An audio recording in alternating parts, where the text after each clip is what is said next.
ശുഗോപൻ, ഇതൊക്കെ സംഭവിക്കുമ്പോഴും ഇതുമായി ബന്ധപ്പെട്ട് നടക്കുന്ന പ്രതികരണങ്ങളിൽ വരുന്ന സംഘ്പരിവാർ അനുകൂലികളായിട്ടുള്ള ആളുകൾ, അനുഭാവികൾ, ആ കേന്ദ്രങ്ങളിൽ നിന്നൊക്കെയുള്ള അവരുടെ ഒരു പ്രതികരണത്തിൽ കാണുന്നത് ഇതൊരു ഒറ്റപ്പെട്ട സംഭവം എന്ന നിലയിലൊരു ആശ്വാസം കൊള്ളൽ പൊതുവെ സംഭവിക്കുന്നുണ്ട്. വന്ന വഴിയെ തീർന്നു പോയിക്കൊള്ളും എന്ന് കരുതുന്ന ഒരു രീതിയുണ്ട്. അതിൻ്റെ ഒരു അലയൊലി ഇന്നിപ്പോൾ ധർമ്മേന്ദ്ര പ്രധാൻ പാർലമെൻറ്റിലേക്ക് വരുമ്പോൾ അദ്ദേഹത്തെ BJP എം പിമാർ സ്വീകരിക്കുകയാണ്. കാസർകോട്ടെ കേന്ദ്ര സർവകലാശാല അവരുടെ ഔദ്യോഗിക പേജിൽ ധർമ്മേന്ദ്ര പ്രധാൻ്റെ മികവുകളെ വാഴ്ത്തുന്നു. ഇയാൾ മന്ത്രിയായിരിക്കുമ്പോൾ തന്നെയാണ് 3 തവണ നീറ്റ് ചോദ്യപേപ്പർ ചോർന്നത്, എത്രയെത്ര പരീക്ഷകൾ ഈ സർക്കാരിൻ്റെ കാലത്ത്. അപ്പോൾ ആ മികവുകൾ ഇങ്ങനെ വാഴ്ത്തുന്ന ഒരു അനുഭവമുണ്ട്. അപ്പോൾ സംഘ്പരിവാർ ഇതെല്ലാം അനുകൂലികളും അനുഭാവികളുമായിട്ടുള്ള ആളുകൾ വിശ്വസിച്ച് ഇത് ഈ വഴിക്ക് അങ്ങ് തീർന്നു പോയിക്കൊള്ളും എന്നാണ് അവർ ആശ്വസിക്കുന്നത്. പക്ഷേ ഒരു പ്രശ്നം അതിലുമില്ലേ, അവർ ചിന്തിക്കുന്നതിലും ചില കാര്യങ്ങളില്ലേ? കാരണം ധർമ്മേന്ദ്ര പ്രധാൻ്റെ രാജി കൊണ്ട് തീരുന്ന പ്രശ്നമേ അല്ല ഇത്. രാജ്യത്തിൻ്റെ പൊതുവിദ്യാഭ്യാസവുമായി ബന്ധപ്പെട്ട, ഉന്നത വിദ്യാഭ്യാസവുമായി ബന്ധപ്പെട്ട അതിൻ്റെ സത്യസന്ധതയും സുതാര്യതയും എല്ലാം വീണ്ടെടുക്കേണ്ടതായിട്ടുള്ള ഒരു മന്ത്രിയുടെ രാജിയിൽ മാത്രം തീരുന്നതല്ലല്ലോ പ്രശ്നം. അതെ ശ്രീ ശരത്തെ, നമ്മൾ കാണേണ്ടുന്ന ഒരു കാര്യം, ഈ പുരോഗമനവാദികളും ജനാധിപത്യവാദികളും മതനിരപേക്ഷവാദികളും ഒക്കെ സ്വയം ചെവിക്ക് നുള്ളിക്കൊണ്ട് ഓർത്തിരിക്കേണ്ടുന്ന ഒരു കാര്യം, BJP ഒരു തെരഞ്ഞെടുപ്പിൽ പരാജയപ്പെട്ടാൽ ഹിന്ദു തീവ്രവാദം ഇല്ലാതാവില്ല. BJP ഒരു പ്രശ്നത്തിന്റെ മുമ്പിൽ പരാജയപ്പെട്ടാൽ അവരുടെ ഫാസിസ്റ്റ് സ്വഭാവം ഇല്ലാതാവില്ല. അത് നമ്മൾ അടിസ്ഥാനപരമായിട്ട് ഓർത്തിരിക്കേണ്ടുന്ന ഒരു കാര്യമാണ്. കാരണം ഈ സമരത്തിന്റെ പശ്ചാത്തലത്തിലും സമരത്തിന് ശേഷവും നമ്മുടെ രാജ്യത്ത് ഈ സംഘപരിവാർ സംഘടനകൾ ആധുനിക സാങ്കേതിക വിദ്യകൾ ഉപയോഗപ്പെടുത്തിക്കൊണ്ട്, സോഷ്യൽ മീഡിയ ഉൾപ്പെടെ ഉപയോഗപ്പെടുത്തിക്കൊണ്ട് അവരുടെ വക്താക്കള്, അവരുടെ വാഗ്ധോരണികൾ മുഴക്കുന്നവര് നടത്തിക്കൊണ്ടിരിക്കുന്ന പ്രയോഗങ്ങൾ നമ്മൾ ശ്രദ്ധിക്കണം. അത്തരം പ്രയോഗങ്ങളിലെല്ലാം തന്നെ ഈ സമരത്തിന് ആധാരമായ പ്രശ്നത്തെ വികലപ്പെടുത്തുക, സമരത്തിന് ഇറങ്ങിയവരുടെ ഐഡന്റിറ്റി ചോദ്യം ചെയ്യുക, അവരുടെ അന്തസ്സ് നശിപ്പിക്കത്തക്ക വർത്തമാനം പറയുക, ഇതൊക്കെ ഉണ്ടായിന്ന് കാണണം. ഇപ്പൊ ഉദാഹരണത്തിന്, സംഘപരിവാറുകാർക്ക് തർക്കമുള്ള ഒരാളല്ല കേരളത്തിലെ പ്രധാനപ്പെട്ട സൂപ്പർ സ്റ്റാറായ നടൻ. ഞാൻ പേര് പറയുന്നില്ല, എല്ലാവർക്കും അറിയാം. അദ്ദേഹത്തിന്റെ മകൾ ഒരു കമന്റ് പറഞ്ഞപ്പോ ആ പെൺകുട്ടിയെ ആക്രമിച്ച ആക്രമണം, അത് പറയാവുന്ന ഭാഷയിൽ മോശമായിട്ട് പറഞ്ഞത് കൂടാതെ മോഹൻലാലിന്റെ സുഹൃത്തായിട്ട് അഭിനയിച്ചുകൊണ്ട് നടക്കുന്ന ഒരാൾ, അദ്ദേഹത്തെ ഉപയോഗിച്ച് സിനിമ സംവിധാനം ചെയ്തിട്ടുള്ള ഒരു മുൻ പട്ടാളക്കാരൻ, അദ്ദേഹം ആ പെൺകുട്ടിയെ ആക്ഷേപിക്കാവുന്നതിന്റെ ഉപയോഗിച്ച വാക്കുകൾ TG മോഹൻദാസിന്റെ വാക്കുകളായിരുന്നില്ല എന്ന് മാത്രമേ ഉള്ളൂ. പക്ഷെ ഏറ്റവും മോശമായ ഭാഷയിൽ ആക്ഷേപിച്ചു. ഈ മത തീവ്രവാദ സ്വഭാവമുള്ള എല്ലാവരും ലോകത്ത് സ്ത്രീവിരുദ്ധരായിരിക്കും. അവർ സ്ത്രീവിരുദ്ധരെന്ന് പറഞ്ഞാൽ അവർക്ക് സ്ത്രീയിൽ നിന്ന് കിട്ടുന്ന ഏതെങ്കിലും ആനുകൂല്യം ഉപയോഗിക്കുന്നവരല്ല എന്നുള്ളതല്ല അതിന്റെ അർത്ഥം. സ്ത്രീവിരുദ്ധരെന്ന് പറഞ്ഞാൽ സ്ത്രീ ഒരു ടൂൾ മാത്രമാണ് എന്ന് ചിന്തിക്കുന്നവരെയാണ് നമ്മൾ സ്ത്രീവിരുദ്ധരെന്ന് പറയുന്നത്. അല്ലാതെ സ്ത്രീ വംശത്തോട് മറ്റു രീതിയിലുള്ള അഭിപ്രായ വ്യത്യാസമുള്ളവരല്ല. അത് അവരെ ആസ്വദിക്കുകയും ചെയ്യും. പക്ഷേ സ്ത്രീകളുടെ അന്തസ്സ് വേണ്ട എന്ന് തീരുമാനിക്കുന്നവരാണ്. സ്ത്രീക്ക് ഒരു ഐഡന്റിറ്റിയുടെ ആവശ്യമില്ല എന്ന് തീരുമാനിക്കുന്നവരാണ്. പുരുഷനാണ് ലോകം എന്ന് തീരുമാനിക്കുന്നവരാണ്. അതുകൊണ്ട് പുനത്തിൽ കുഞ്ഞബ്ദുള്ളയുടെ കഥ ഉദ്ധരിച്ചുകൊണ്ട് അവിടെ ഡൽഹിയിൽ ഇറങ്ങിയ സ്ത്രീകളെല്ലാം എന്നെ ബലാത്സംഗം ചെയ്യൂ, എന്നെ ബലാത്സംഗം ചെയ്യൂ എന്ന് പറയുന്നവരാണെന്ന് പറയുന്നിടത്തേക്ക് RSSന്റെ പ്രചാരകരെത്തുന്നു. ഇത് കേവലമായ ഒരു RSS പ്രവർത്തകനല്ല, അവരുടെ സൈദ്ധാന്തിക തലത്തിലും ബൗദ്ധിക മണ്ഡലത്തിലും വിരാജിക്കുന്ന, അവർക്ക് വേണ്ടി യൂട്യൂബ് ചാനൽ നടത്തുന്ന, പല പ്രധാനപ്പെട്ട പ്രശ്നങ്ങളിലും വളരെ ശക്തമായ അഭിപ്രായം രേഖപ്പെടുത്തുന്ന, സാമൂഹിക വിശകലന ബോധ ജാഗ്രതയുള്ള ഒരാളിൽ നിന്നുണ്ടായപ്പോഴാണ് നമ്മൾ കൂടുതൽ ഞെട്ടിപ്പോയത്. അല്ലാതൊരു പണ്ട് പറഞ്ഞതുപോലെ ശാഖയിൽ പോകുന്ന ഒരു സാധാരണ RSSകാരന്റെ കീർത്തനമല്ല നമ്മൾ കേട്ടത്. മറിച്ച് ഇങ്ങനെ ഒരാളെന്ന് പറയുമ്പോൾ 3 ലക്ഷം വാട്സപ്പ് ഗ്രൂപ്പുകൾ ഇന്ത്യ രാജ്യത്ത് BJP ഓപ്പറേറ്റ് ചെയ്യുന്നുണ്ട്. നമ്മൾ കേരളത്തിൽ ഉൾപ്പെടെ നോക്കിയാൽ ഒരുപാട് ഇടത്തരം ഫാമിലികളിൽ ഈ വാട്സപ്പ് ഗ്രൂപ്പുകൾ പ്രവർത്തിക്കുന്നുണ്ട്. അവിടെ എല്ലാം ഈ സംഘപരിവാറുകൾ ഇങ്ങനെയുള്ള കുറച്ച് മെസ്സേജുകൾ അയക്കുന്നുണ്ട്.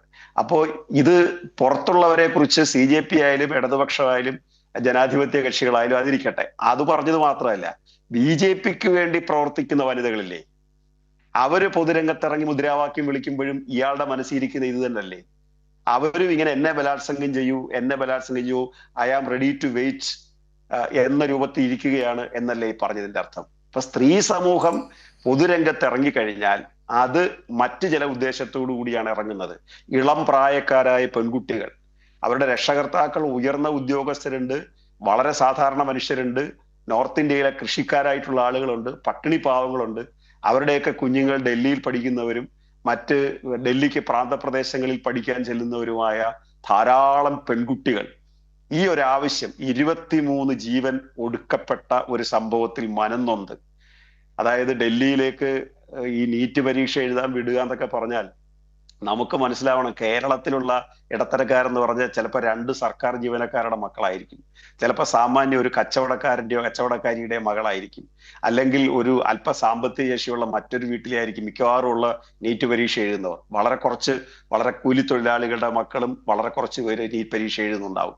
ഞാൻ ഇന്നലെ ഒരു കുട്ടിയെ ആദരിച്ചു. നീറ്റ് പരീക്ഷയിൽ കേരളത്തിലെ ഫസ്റ്റ് റാങ്ക് കിട്ടിയ കുട്ടിയെ ഞാൻ ഇന്നലെ ആദരിച്ചു.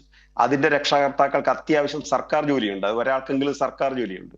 പക്ഷെ നോർത്ത് ഇന്ത്യയിലെ ഈ പശുവിനെ വിറ്റ് ഭൂമി പണയം വെച്ച് തന്റെ മകളെ ഡോക്ടറാക്കണമെന്ന് ആഗ്രഹിച്ച് അവരെ കൊണ്ട് നീറ്റ് പരീക്ഷ എഴുതിച്ച് ആ കുട്ടികൾ വളരുന്നത് സ്വപ്നം കണ്ടുകൊണ്ടിരുന്ന 23 കുടുംബങ്ങൾ തകർന്നപ്പോ ഈ പിഞ്ചു കുഞ്ഞുങ്ങളെ നമുക്ക് വേണേൽ പറയാം, ഒരു 19, 18, 20, 22 വയസ്സൊക്കെയുള്ള കുട്ടികളായിട്ടുള്ള ആളുകൾ, അവരുടെ കൂട്ടത്തിൽപ്പെട്ട ഒരാൾ സൂയിസൈഡ് ചെയ്തത് എന്തിനെന്നൊരു ചോദ്യം അവരിൽ ഉണ്ടാവുകയും അവർ വാട്സപ്പും ഫേസ്ബുക്കും ഒക്കെ ഉപയോഗിച്ച് അവരുടെ സ്വകാര്യ കാമനകൾ തീർക്കുക മാത്രമല്ല നാടിന്റെ പൊതുവായ ആവശ്യത്തിലേക്ക് അവർ എത്തണമെന്ന് തോന്നലുണ്ടാവുകയും, ഈ പാർട്ടി പൊളിറ്റിക്സ് മാത്രമല്ല രാഷ്ട്രീയം എന്നുള്ളതും, പാർട്ടി പൊളിറ്റിക്സിനപ്പുറത്തേക്ക് ഉയർന്നു വരുന്ന പ്രശ്നങ്ങളെ എടുത്തുകൊണ്ട് അതിനെ അഡ്രസ് ചെയ്ത് ലോകത്ത് അങ്ങനെ ചില മൂവ്മെന്റുകൾ ശക്തിപ്പെടുമെന്നും അതിന്റെ ഭാഗമായി ഈ ഉണ്ടായ ഒരു സംഭവത്തിന്റെ പശ്ചാത്തലത്തിൽ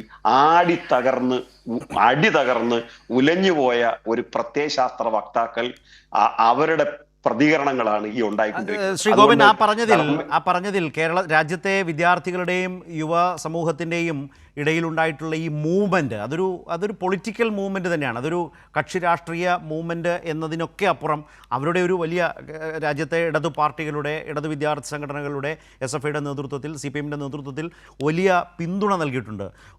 വലിയ തോതിൽ ആ സമരം തകർക്കാൻ കാത്തുനിന്ന ദില്ലി പോലീസിൽ നിന്ന് അവരെ ഒരു കുടയ്ക്ക് കീഴിൽ പിടിച്ചു നിർത്തും പോലെ ചേർത്ത് പിടിച്ചു നിർത്തിയ നിരവധി അനുഭവങ്ങൾ നമ്മളൊക്കെ കണ്ടതാണ് ഈ 35 ദിവസത്തിനിടയിൽ. SFI അതിനു മുമ്പ് തന്നെ സമരരംഗത്തേക്ക് വന്നതാണ് ഈ വിഷയത്തിൽ. ഞാൻ പറഞ്ഞു വന്നതല്ല, കേരളത്തിലേക്ക് വന്ന് നമുക്ക് പ്രളയകാലത്ത്, കോവിഡ് കാലത്ത് ഒക്കെ സന്നദ്ധ പ്രവർത്തന രംഗത്തേക്കുള്ള യുവത്വത്തിൻ്റെ ഒരു വലിയ താല്പര്യത്തോടെയുള്ള വരവ് വലിയ തോതിൽ അംഗീകരിക്കപ്പെട്ടതാണ്, ശ്ലാഘിച്ചതാണ്. അതിൻ്റെ മറ്റൊരു മൂവ്മെൻറ്റാണ്, അതിൻ്റെ തുടർച്ചയിൽ കണ്ട മറ്റൊരു വലിയ മൂവ്മെൻറ്റാണ്, ലോകമാകെ കണ്ട ആ മൂവ്മെൻറ്റിൻ്റെ ഒരു ഇന്ത്യൻ പതിപ്പാണ് നമ്മളിവിടെ കണ്ടത്. നേരത്തെ മോഹൻദാസിൻ്റെ കാര്യം, എൻ്റെ ചോദ്യം അതാണ്. മോഹൻദാസിൻ്റെ കാര്യത്തിൽ ഇപ്പോൾ TG മോഹൻദാസിൻ്റെ കാര്യത്തെക്കുറിച്ച് താങ്കൾ സൂചിപ്പിച്ചു. പക്ഷേ കേരളീയ സമൂഹം എത്ര ലാഘവത്തോടു കൂടിയാണ് വളരെ സ്വാഭാവികമായി ആ പ്രതികരണത്തെ സ്വീകരിക്കുന്ന, അല്ലെങ്കിൽ കേട്ടിട്ടും നിസ്സംഗമായി പോകുന്ന ഒരു നില സ്വീകരിച്ചോ എന്നൊരു സംശയം എനിക്കുണ്ട്. അതിൽ സർക്കാർ സ്വാഭാവികമായി സ്വമേധയാ നീങ്ങേണ്ടതായിരുന്നോ? ഇപ്പോൾ SFIയുടെ ഭാഗത്തു നിന്നൊരു പരാതി വന്നു, പിന്നീട് ASFിൻ്റെയോ മറ്റോ ഭാഗത്തു നിന്നോ AYFിൻ്റെയോ ഭാഗത്തു നിന്ന് പരാതി വന്നു. അതേ തുടർന്നൊരു തീരുമാനം സർക്കാരിൻ്റെ ഭാഗത്തു നിന്നു. പക്ഷേ ഇത്തരം കാര്യങ്ങളിൽ ഈ അന്യമത വിദ്വേഷം, അതുപോലെ തന്നെ സ്ത്രീവിരുദ്ധ പരാമർശങ്ങൾ, ഇത്തരം സമരങ്ങളെ അങ്ങേയറ്റം ഇകഴ്ത്തുന്ന രീതി, ഇതൊക്കെ ഇതിനെതിരായി ഒരു ജനാധിപത്യ സർക്കാർ യഥാർത്ഥത്തിൽ സമൂഹത്തിൽ മുന്നിൽ നിന്ന് തന്നെ നടപടികൾ സ്വീകരിക്കേണ്ടതായിരുന്നു. ശ്രീ ശരത്ത്, എതിരാളികളെ ഉന്നയിക്കുന്ന പ്രശ്നങ്ങളെ നിരായുധമാക്കാൻ ആയുധം മാത്രമല്ല ഉപയോഗിക്കുന്നത്, അവരുടെ അന്തസ്സിനെ തകർത്ത് കാണിക്കുക എന്നുള്ളതാണ്. ഇപ്പൊ മഹാഭാരതത്തിലെ പ്രധാനപ്പെട്ട ഒരു കാര്യം ശിഖണ്ഡിയെ മുൻനിർത്തി യുദ്ധം ചെയ്യുക എന്നുള്ളതാണ്. അക്കാലത്തെ കാഴ്ചപ്പാട് ശിഖണ്ഡി എന്ന് പറഞ്ഞാൽ മനുഷ്യവംശത്തിന്റെ അന്തസ്സിനെ നിരക്കുന്നതല്ല. ഇന്നത് പറയാൻ പറ്റില്ല, അക്കാലത്തെ സാമൂഹിക സന്ദർഭത്തിലാണ്. അതുകൊണ്ട് ശിഖണ്ഡി മുന്നിൽ നിന്നൊരു യുദ്ധം നടത്തിയാൽ ഞാൻ യുദ്ധത്തിൽ പങ്കെടുക്കില്ല എന്ന് അർജുനന് പറയാൻ കഴിയും. ഇതുപോലെ ഓരോ ഘട്ടത്തിൽ എതിരാളികളുടെ മാനസിക അവസ്ഥയെ ഇല്ലാതാക്കാൻ കൂടി പരിശ്രമിക്കും. അല്ലാതെ ഡൽഹിയിലെ ആണിതറച്ച പട്ടിക മാത്രമല്ല ഇവർ അതിന് ഉപയോഗിച്ചത്, മറിച്ച് കുടുംബങ്ങളിൽ നിന്ന് പുറത്തു പോകുന്ന കൊച്ചു പെൺകുട്ടികൾ ഇന്ന ആവശ്യത്തിന് വേണ്ടിയാണ് പോകുന്നത് എന്ന് പറയുമ്പോൾ അത് ചൈനീസ് ചാരന്മാരെന്ന് ആക്ഷേപിക്കുകയോ പാകിസ്ഥാനികളെന്ന് ആക്ഷേപിക്കുകയോ അമേരിക്കൻ പണം വാങ്ങിച്ചുകൊണ്ട് ചെയ്യുന്നു എന്ന് ആക്ഷേപിക്കുകയോ എന്നതിനേക്കാൾ ഒരു ഡിഗ്രി കൂടുതലാണ്. കാരണം ഇവരുടെ നാവിന് പഴയ ആള് പറയുന്ന പോലെ എല്ലുള്ളവരല്ല, എന്തും വിളിച്ചു പറയാം, എന്തു തോന്നിവാസവും പറയാം. ആരെക്കുറിച്ചും എന്തും പറയാം, എന്താക്ഷേപവും പറയാം. മനസ്സിരിക്കുന്നത് ആധുനിക സയൻസ് അല്ല, മനസ്സിരിക്കുന്നത് ആധുനിക ജനാധിപത്യ ബോധമല്ല. കൊണ്ടു നടക്കുന്നത് വളരെ പ്രാകൃതമായ സ്ത്രീ പുരുഷ ബന്ധമാണ്, കൊണ്ടു നടക്കുന്നത് വളരെ പ്രാകൃതമായ രാഷ്ട്രീയമാണ്. അപ്പൊ അതുകൊണ്ട് എന്ത് തരത്തിലും ഇതിനെ നേരിടാൻ അവർ പരിശ്രമിക്കും എന്നുള്ളതാണ് അവരുടെ വാട്സപ്പ് ഗ്രൂപ്പുകളും അവരുടെ മറ്റ് കക്ഷിക്കാരും എല്ലാം കൂടെ ഇറങ്ങി ഇതിൽ പരിശ്രമിച്ചത് കൊണ്ടാണ്. അതുകൊണ്ട് ഇത് ഒരു ടി ജി മോഹൻദാസ് മാത്രമല്ല, മറ്റു പലരും ഇതിന്റെ പിറകിലുണ്ടെന്നുള്ളതാ. ഞാൻ അതല്ലേ പറഞ്ഞത്, ഈ അത്തരം പ്രത്യക്ഷത്തിൽ വന്നിട്ടില്ലാത്ത ചില ആളുകൾ അഭിപ്രായം പറഞ്ഞപ്പോ അവരെ ഡീമോറലൈസ് ചെയ്യാൻ നടത്തിക്കൊണ്ടിരിക്കുന്ന പരിശ്രമം എത്രമാത്രം അധപ്പതിച്ചാണെന്ന് തോന്നുന്നു. ഇനി അങ്ങ് പറഞ്ഞതിന്റെ ഒരു പൊളിറ്റിക്സ് കൂടെ പറയണം. അത് അങ്ങ് എടുത്തിട്ടത് കൊണ്ടാണ് ഞാനത് പിന്നീട് പറയാമെന്ന് വിചാരിച്ച. അത് പെട്ടെന്ന് ഞാൻ പറയാം. ഒന്ന്, ഇത് അരാഷ്ട്രീയ സമരമായിട്ട് ആരും എടുക്കരുത്. അത് ഈ ഒരു കക്ഷി രാഷ്ട്രീയത്തിന്റെ അടിസ്ഥാനത്തിൽ ഒരു സമരം നടന്നില്ലെങ്കിൽ അത് അരാഷ്ട്രീയമായിട്ട് എടുക്കരുത്. ഇവിടെ CJP ഈ സമരത്തിലേക്ക് അഭിജിത്ത് ഇന്ത്യയിലേക്ക് വരുന്നതിന് മുമ്പ് അദ്ദേഹം ഇമെയിൽ ചെയ്തു ചില വിദ്യാർത്ഥി സംഘടനകൾക്കും യുവജന സംഘടനകൾക്കും ഈ സമരത്തെ സഹായിക്കണമെന്ന് പറഞ്ഞിട്ട്. ആ ഇമെയിൽ കൈപ്പറ്റി പ്രതികരിച്ചത് 3 സംഘടനകളെ ഉള്ളൂ: SFI, ഐസ, AISF. ബാക്കി യൂത്ത് കോൺഗ്രസിനും കത്ത് കൊടുത്തു, മറ്റെല്ലാ രാഷ്ട്രീയ പാർട്ടികളുടെ വിദ്യാർത്ഥി സംഘടനകൾക്കും കത്ത് കൊടുത്തു.